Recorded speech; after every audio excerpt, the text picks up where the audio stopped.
back with another video, man. Yesterday was good. Almost 11 o'clock right now. Got some pretty good sleep last night. I was pretty tired after that CrossFit class. A little sore this morning. Make sure I got some protein in.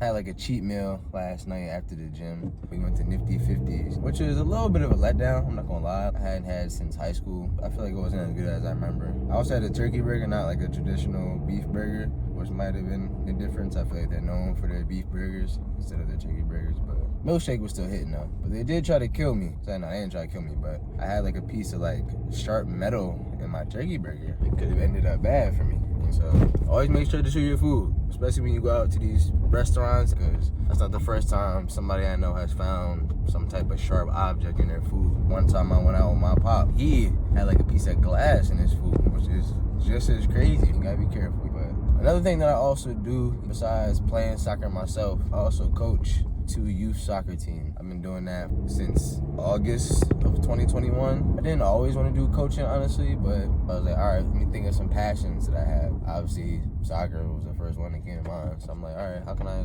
do that with soccer? I'm like, oh, maybe I should get into coaching. So contacted one of my sister's old coaches, and then he hooked me up with the position. Started off with just 1 team at first. Got to hang of that. Coached the 2nd team. It was like a summer select team. Did that for like 1 summer while still having my other team. And then another coach ended up leaving in the program. So then we picked up another team. I really do enjoy it. I feel like I have a different approach to the game. So I feel like I'm really giving back to them a different style of playing, showing them the right way to play. My first team, my older team, I feel like they have really improved. The first game I ever coached them to this last game we played, they have improved something crazy. Like, you wouldn't even recognize them as the same players. That's 3 years in the making now, but it's crazy how much they improved. My older team have games on Saturday, and the younger team has game on Sunday. So I'm really a game a day on the weekend, but it's pretty late though, even though sometimes they'll be a little early. I'm the only coach, so I gotta make sure I'm on time. I feel like that start lineup really is key. I remember one time I had a tournament in Jersey. I think this was 2 summers ago, and I got caught in all this traffic, and I ended up being like 20 minutes late to a game. I was so tight, like, because I knew it was a tournament. Obviously, we're trying to get first place. Every single game matters. Like, you really got to go 3-0 in the group stage, or 2-1 at least, and then hope someone else loses. And we ended up losing the game, so I really try to make an effort to be punctual as possible. So it's a new league. We actually won our league last session. We played some good teams. The team we beat in the final, we beat them 3-1, and we lost to them in the regular season twice. That goes to show you gotta be smart, gotta be tactical. The players on the team can't give up. They gotta go into the game like, all right, this is a new game. Regardless of how they beat us before, this is a new game, new week. Like I said, I do this like every weekend, so this is really like a weekly routine for me. You mean, giving the kids some game on really how to play. You know what I'm saying? So I like it. So anybody out there that has like a passion that can not only figure out how to give back to the youth, but also do something that they enjoy, like, I highly suggest that. Like, any former athletes, like, if you can get into coaching, I would definitely do it. And obviously, it don't hurt to get some money from it too, like an alternative job. Like, obviously, you can have your main job, whether it's a 9 to 5, or like me, if you're coaching full time. Like I'm also coaching track too at the high school that I coach soccer at also. So it's like, having the multiple jobs is a good thing. Like, you don't want to just have, all your eggs in one basket, as they say. Like, you want to be very versatile in all aspects of your life. Multiple streams of income, you know what I'm saying? So you're going to get some good saves and stuff and all that. So I'm going to tap on y'all later. Man.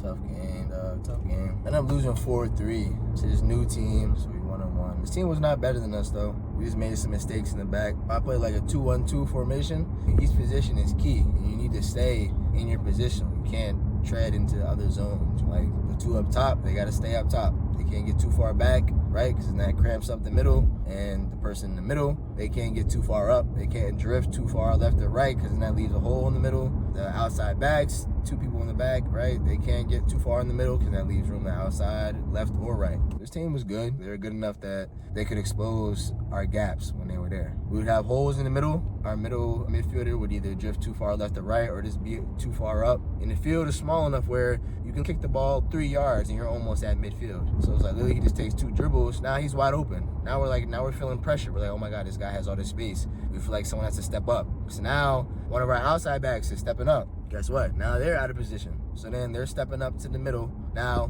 wherever they just stepped up from, whether it was the left or the right, now they're out of position. One thing I like about my team a lot is they do listen.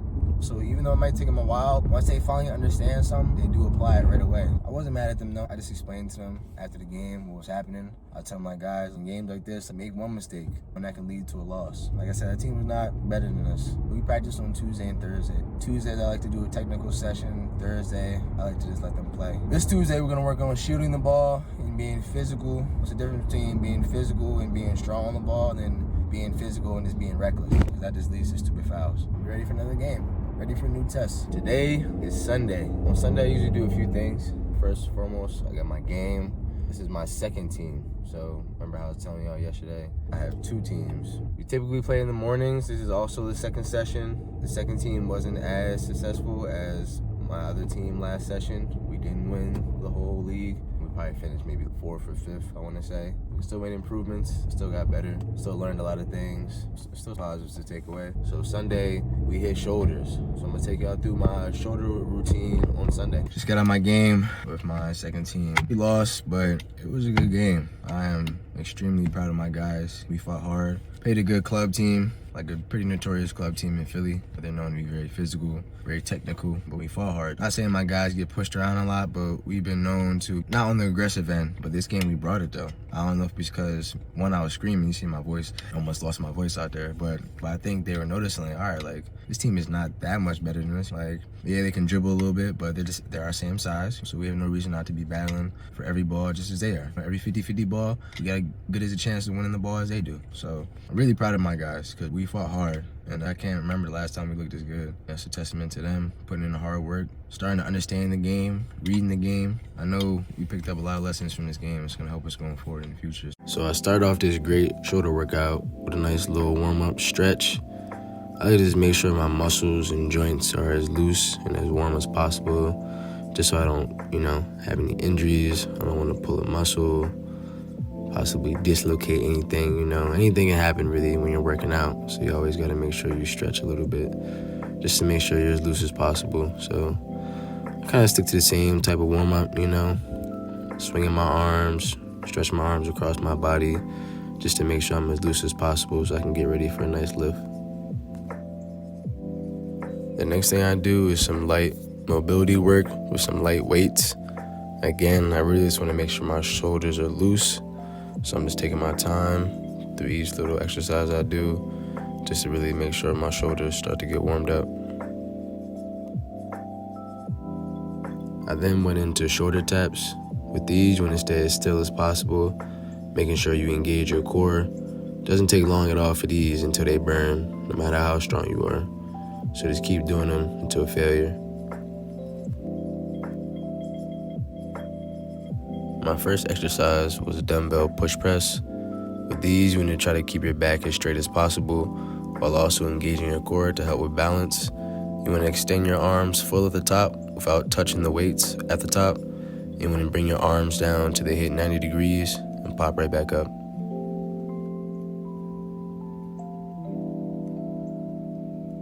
The next exercise I did was dumbbell shoulder raises. With these, you really want to take your time. Want to make sure you pause at the bottom to minimize sway so you can really isolate that anterior deltoid.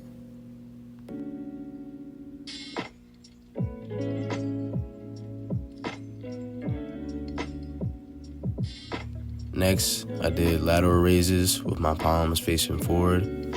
I really like to do these because they isolate the anterior and middle delt. With these, you want to make sure you take your time. Again, take a slight pause at the bottom to minimize sway. And you want to make sure you bend your arms slightly when raising to the side. Also, if you didn't notice, I had to take my shirt off.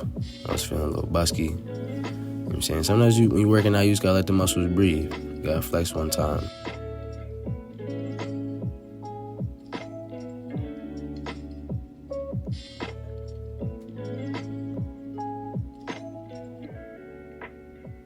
Lastly, I finished out my shoulder workout with alternating lateral and front dumbbell raises.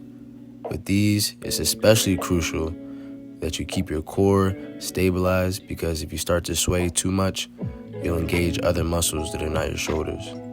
For each exercise that I demonstrated for you guys today in the video, you should be doing at least 6 to 8 reps for 4 rounds.